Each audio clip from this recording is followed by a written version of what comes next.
नमस्कार दोस्तों, भक्ति ही शक्ति में आप सभी का स्वागत है। एक समय की बात है, एक ब्राह्मण जो मुल्तान का रहने वाला था, वह मुल्तान से आकर उत्तर भारत में रहने लगा। वो नित्य पूजा पाठ करता, भजन गाता और हरि के चरणों में ही सदा ध्यान लगाए रखता था। वह ब्राह्मण जिस घर में रहता था, उसी घर में एक अन्य व्यक्ति भी रहता था। वो व्यक्ति मुगल राजा का दरबारी था। हर सुबह वह ब्राह्मण अपनी पूजा पाठ के बाद कृष्ण के गीत गोविंद की पंक्तियां भी गाया करता था। एक तो गीत गोविंद रचना का रस, दूसरा उस ब्राह्मण की वाणी का कौशल। ऐसे में वहाँ का वातावरण बड़ा ही मनोरम और भक्तिमय हो जाया करता था।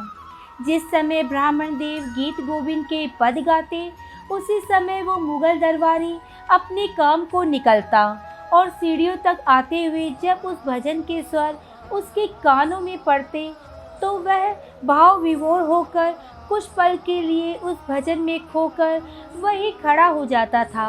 जब ब्राह्मण देव भजन को विराम देते, तभी वो दरबारी भी अपने काम पर चला जाता। ऐसे ही कुछ समय बीतता चला गया। दरबारी के भजन सुनने की बात जब ब्राह्मण देव को पता चली, तो एक दिन उन्होंने उस दरबारी से पूछा, महोदय, आप हर दिन इस भजन को सुनते हैं? तो दरबारी ने कहा, मैं सुनता तो हूँ और अच्छा भी लगता है, परंतु उसकी पंक्तियाँ मेरे समझ में कुछ नहीं आती।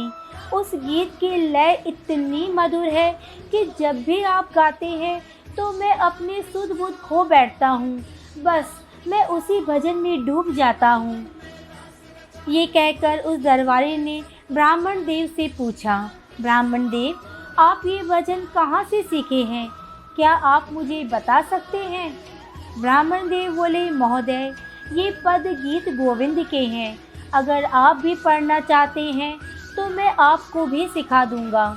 इस बात को सुनकर वह मुगल दरबारी प्रसन्न हो गया और अगले दिन से वो भी उन ब्राह्मण देव के साथ उन पदों को सीखने लगा।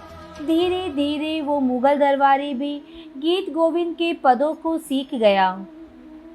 अब वो दोनों मिलकर हर सुबह साथ में ही गीत गोविंद के उन पदों को गाने लगे।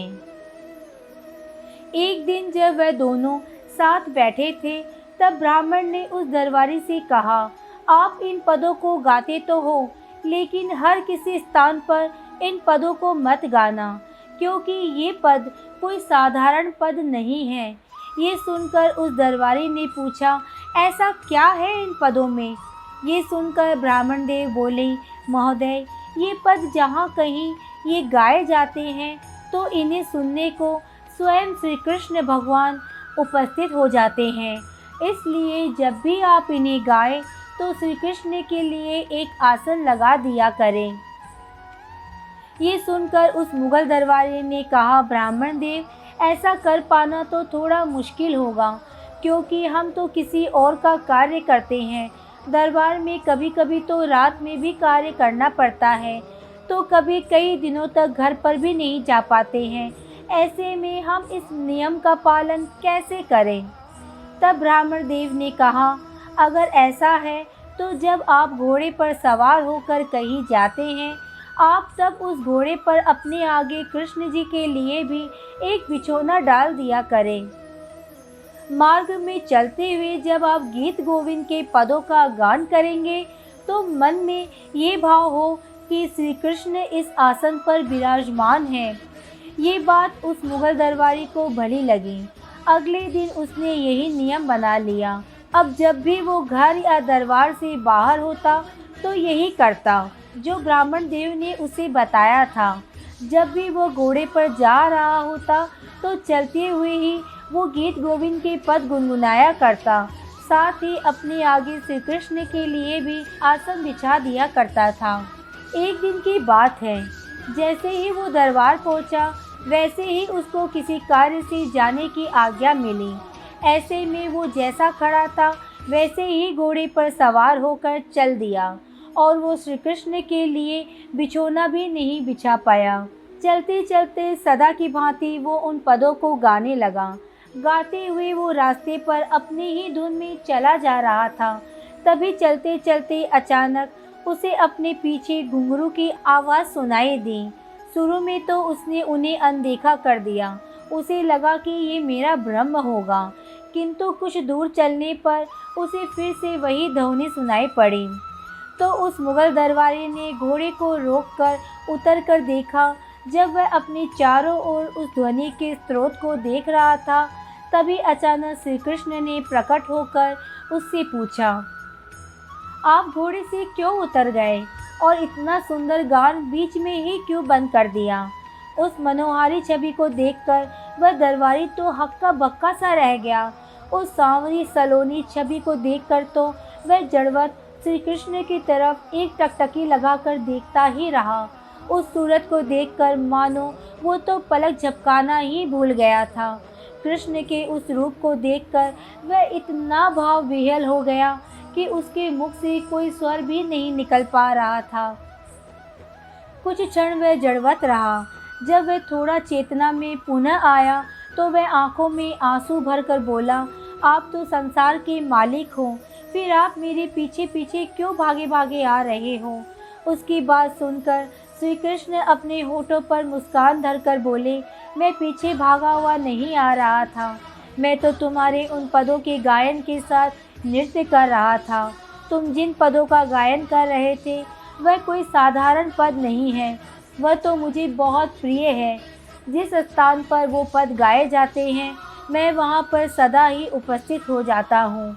अब सदैव तुम मेरे लिए गद्दी बिछाते थे तो मैं तुम्हारे साथ बैठ जाता था। आज तुमने मेरे लिए गद्दी बिछाई ही नहीं तो मैं क्या करता? तुम्हारे पीछे पीछे नृत्य करते हुए चला आ रहा था। कृष्ण की ये बात सुनकर उस मुगल को अपनी भूल का बहुत पछतावा हुआ। उसका मन अपने इस अपराध के कारण ग्लानि से भर उठा। उसकी आंखों में आंसू की धारा बहने लगी। आज उससे बहुत बड़ी गलती जो हो गई थी वह किसी और के कारण, क्योंकि किसी दूसरे का दास होना कितना दुर्भाग्यपूर्ण होता है। आज उसी दासता के कारण त्रिलोकीनाथ को उसके पीछे पैदल आना पड़ा। वह कृष्ण के पैरों में गिरकर रोए जा रहा था और अपने किए पर बार बार क्षमा मांग रहा था। ऐसी ही अवस्था में वो दरबार में जा पहुंचा। वहां उसने अपनी नौकरी से त्यागपत्र दे दिया और वैराग्य लेकर श्याम सुंदर की भक्ति करने लगा। वो कृष्ण की भजन गाता और कृष्ण नाम का दिन रात ध्यान करता। उसने अपना जीवन श्री कृष्ण पर न्योछावर कर दिया। ये भक्त आगे चलकर कृष्ण कृपा से मीर माधव नाम से विख्यात हुए। एक बार जो उन कृष्ण के रूप माधुरी को देख ले, उसी जीवन में और कुछ देखने की अभिलाषा कहाँ रह जाती है। तो एक बार प्रेम से बोलिए, जय श्री कृष्ण। आज के वीडियो में बस इतना ही। अगर आपने मुझे अब तक सब्सक्राइब नहीं किया है तो सब्सक्राइब ज़रूर करें। कमेंट और लाइक करना ना भूलें। इसी कामना के साथ कि आप हमेशा खुश रहें, स्वस्थ रहें। नमस्कार।